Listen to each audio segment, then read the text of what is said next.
3 lives lost in a canal in a single moment. 2 of them, infants who never got the chance to grow up. The third, a man who was terrified of water and couldn't swim.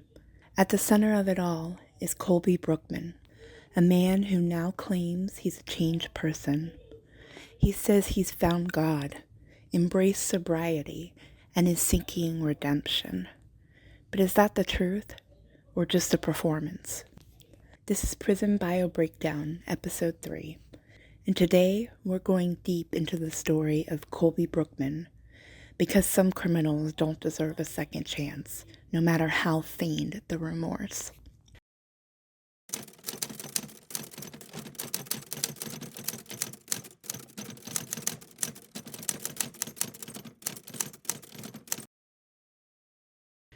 Let's begin with the version of Colby that he wants you to see. His profile on Write a Prisoner reads like a pitch for a made-for-TV redemption movie. He opens with the tragedy. On Easter Sunday, 2020, he drove drunk, crashed his truck into a canal, and lost his 2 infant daughters and his brother-in-law. He says it was the most horrific day of his life, that he failed as a father and a brother, that he misses them every day. Then comes a transformation. He's now sober. He's found God, and he's working on his degree in business. He wants to open a mobile mechanic shop to help single mothers stranded on the side of the road. The specific mention of single mothers only seemed either creepy or performative. He adds that he's outgoing and a country boy at heart. He dreams of land, a home in the foothills, and maybe even a stream running through it. It's a heartfelt pitch, almost enough to make you feel sorry for him.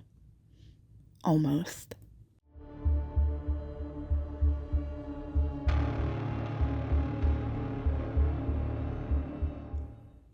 Here's what really happened.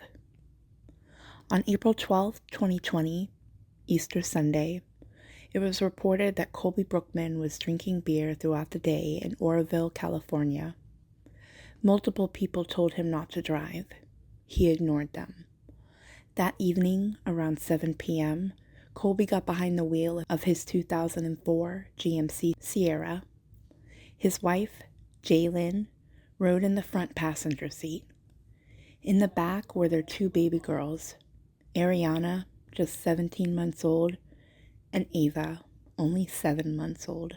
Sandwiched between them was Jaylyn's brother, Matthew Stothers, who was 32 years old, autistic, and had a deep, lifelong fear of water. Colby drove down Grand Avenue at a speed of over 80 miles per hour. This wasn't a freeway. It was a road that dead-ended into the Thermalito Dam Canal. He didn't slow down. There were no marks on the road or any sign that he had tried to stop. The truck plowed through a fence, launched off an embankment, and slammed into the deep, cold water below.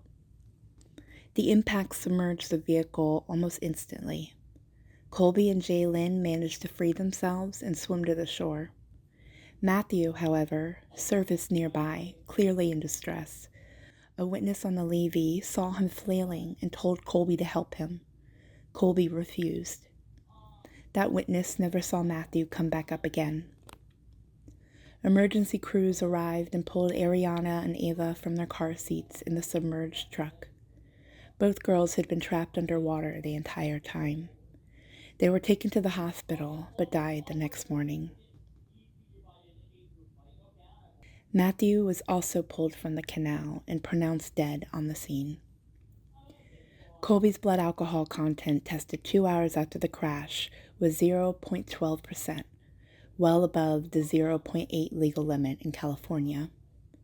He made no attempt to save his daughters. He didn't help Matthew. He saved only himself. 3 people, including 2 children, were killed last night when a truck crashed through a fence near Oroville and landed in a canal.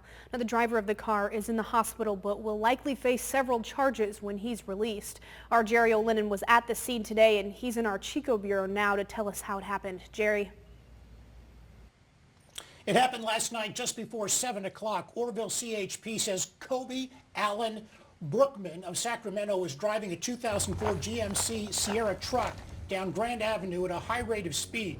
Unable to slow down, he crashed through a fence, hit an embankment, the truck soaring high into the air and into the Thermalito Dam Canal. The 27-year-old Brookman and the passenger in the front, 23-year-old Jalen Stothers, escaped. But two children, one a year old, the other 7 months, and a 32-year-old man in the back seat did not survive. Brookman is in the Orville hospital but could face several charges, as CHP said he was intoxicated at the time of the crash.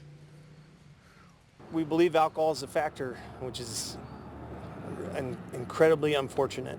As a collision like this is an ongoing investigation, more facts and more elements are going to be made known to us at this time. But as of right now, what we do know is it's a tragedy and something that could be prevented. All that remained at the scene were disposable diapers, as the 7-month and 1-year-old were rushed to the hospital but ultimately perished there. The matter is under investigation, but when Brookman is released from Orville Hospital, he could face several charges, including felony driving under the influence and felony child endangerment. Reporting live in Chico, Jerry O'Lennon, KRCR News Channel 7, the North States News. Colby Brookman was arrested and charged with 3 counts of gross vehicular manslaughter while intoxicated. He had 3 prior felony convictions, 2 for assault with a motor vehicle, and 1 for grand theft causing great bodily injury. This made the new charges his 4th strike under California's 3 strikes law. He didn't plead guilty. He pleaded no contest, a legal way of saying, I don't admit it, but I won't fight it. He was sentenced to the maximum term of 37 years to life in state prison. During the sentencing hearing, Butte County Deputy District Attorney Ashley Fury addressed the court, stating that Colby lacked insight, empathy, and accountability. She said, the only person who has ever mattered to him is himself. Colby was quick to interrupt her by yelling, "Were you there, bitch?" Judge Corey Caraway wasn't moved by Colby's outburst. I share the family's concern that you don't have remorse, she told him. That is on you. Victim impact statements were delivered by the sisters of Matthew Stothers, women who are also the aunts of Ariana and Ava. They spoke about Matthew's warmth, goofiness, and how he lit up every room. They spoke of the children's innocence, of the futures they'd never have.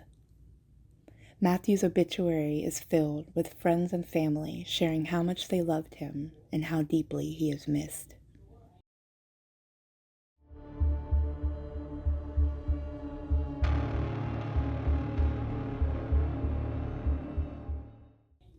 Let's fast forward to Colby's life behind bars. In late 2020 and in early 2025, he was active in Facebook prison pen pal groups. His bios were breezy, almost cheerful.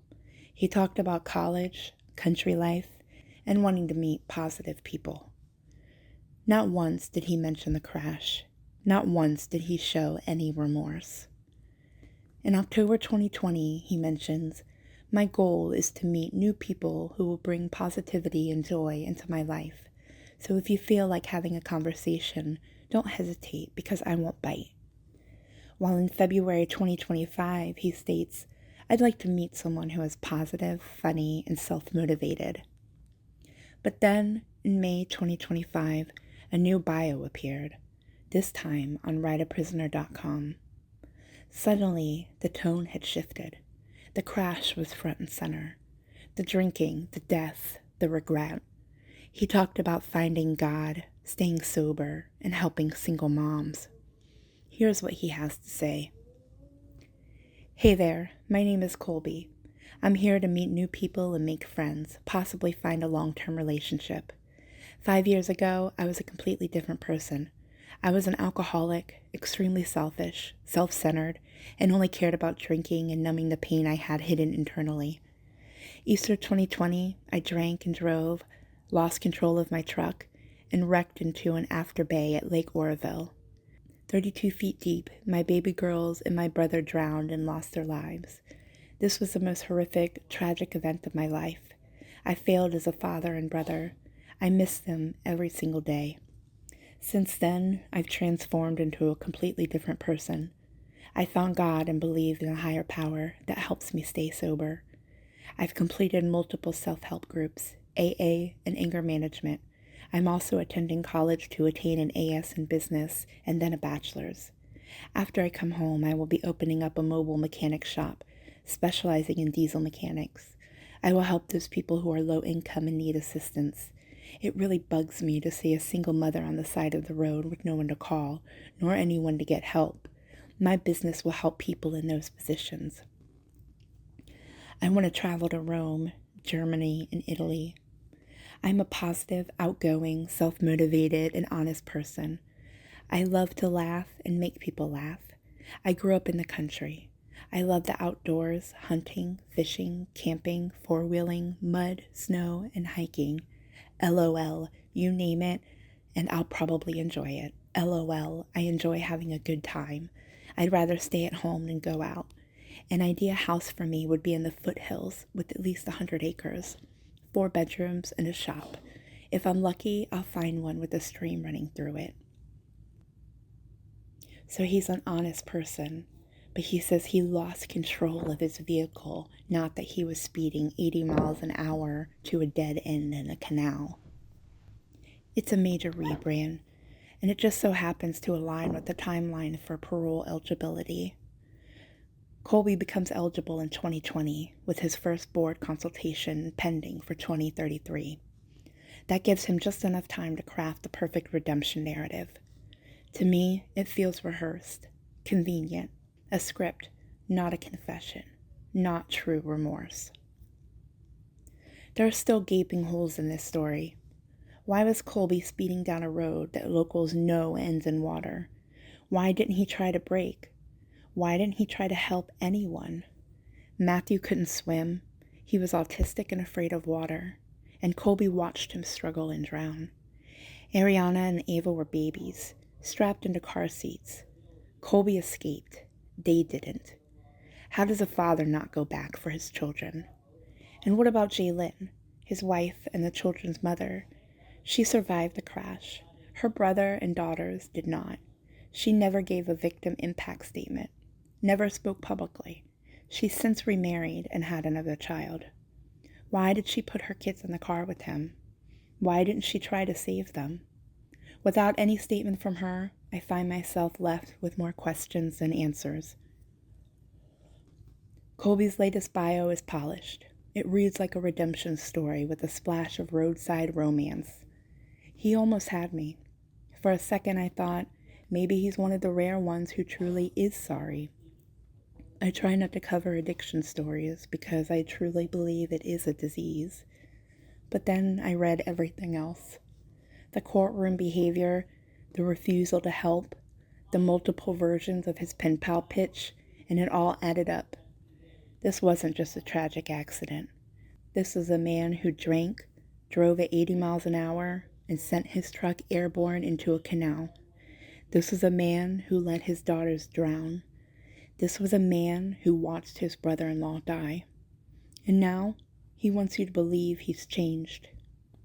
Do you? Would you write to Colby? That's it for this episode of Prison Bio Breakdown. If you want more breakdowns like this one, don't forget to like, subscribe, and share. New episodes drop weekly. Join us back here next time on Prison Bio Breakdown, where the bios are sweet and the crimes are sour. See you next time.